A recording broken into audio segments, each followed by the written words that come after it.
In our last segment, we talked a little bit about the best way that Jews should protect themselves from any type of anti-Semitism or anti-Jewish hate.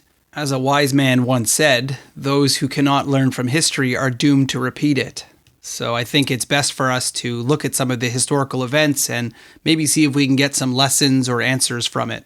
One example, of course, that has really stuck with the Jewish people as ancestral trauma is the issue of the Holocaust. We saw many times the assimilated Jewish people who really lived as one with the countries that they came from very quickly were no longer considered to be citizens and were no longer protected by the government. As Jews were being shipped out of Poland, and especially the Warsaw Ghetto, the people who were inside the ghetto, the hundreds of freedom fighters, really did try to stand up against their oppressors and against the anti-Semitism that was coming their way. 700 or more people fought against these Nazis as a way of fighting back and refusing to be sent to death camps like Treblinka.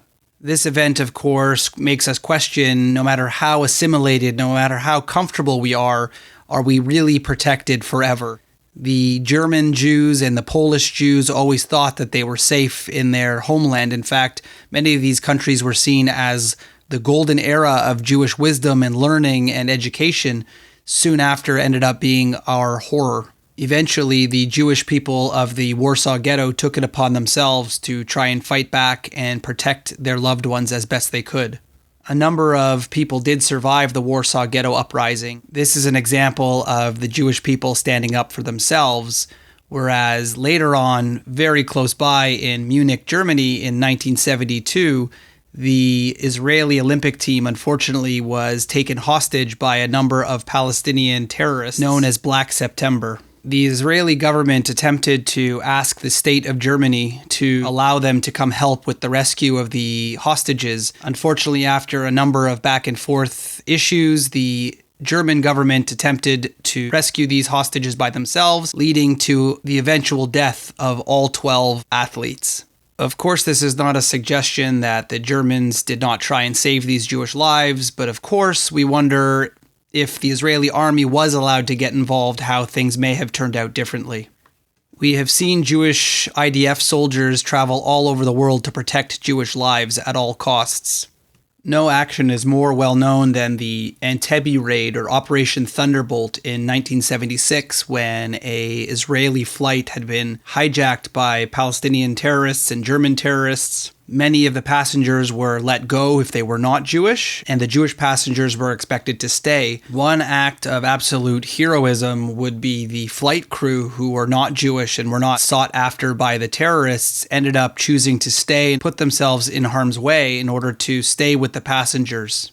After much back and forth within Israel and around the world, the Israeli government flew a secret mission against all odds in order to save the hostages, and they ended up bringing home almost every hostage except for one who had been taken to a hospital earlier. The amazing feat led to only one Israeli casualty, Yonatan Netanyahu, who was the commander for the mission. He was the only man to lose his life. This was proof that the Israeli Defense Force will go all over the world to protect Jewish people in harm's way. This, no doubt, provides Jewish people all over the world with a little bit of comfort to know that they do have support and they do have protection from the Israeli army, from the Israeli government, and Jews all over the world.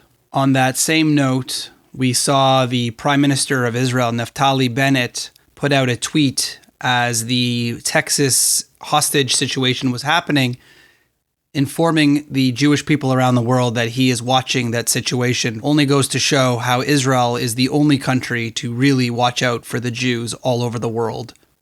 I am very thankful to report that all of the hostages from the situation from the beginning of this podcast have been released and are safe. In the end, no matter if it's on social media, in real media, or in life, with your friends, people around you, make sure that you are strong, you are proud, and you know that you have the support of all the Jews around the world. Don't be afraid to contact local police or social media companies if you're seeing something that is concerning to you. Please make sure you speak up, because your silence is going to allow it to continue online and in person. There are many local organizations that will help you with any kind of issues you're facing and reporting the crimes to the police, to the government, to politicians, and we need to make sure that we never have to deal with these questions ever again. This has been another episode of the Jewish Diaspora Report. Thank you so much for listening and supporting the program. Don't forget to check us out on social media at jdr.podcast. I'll see you next time.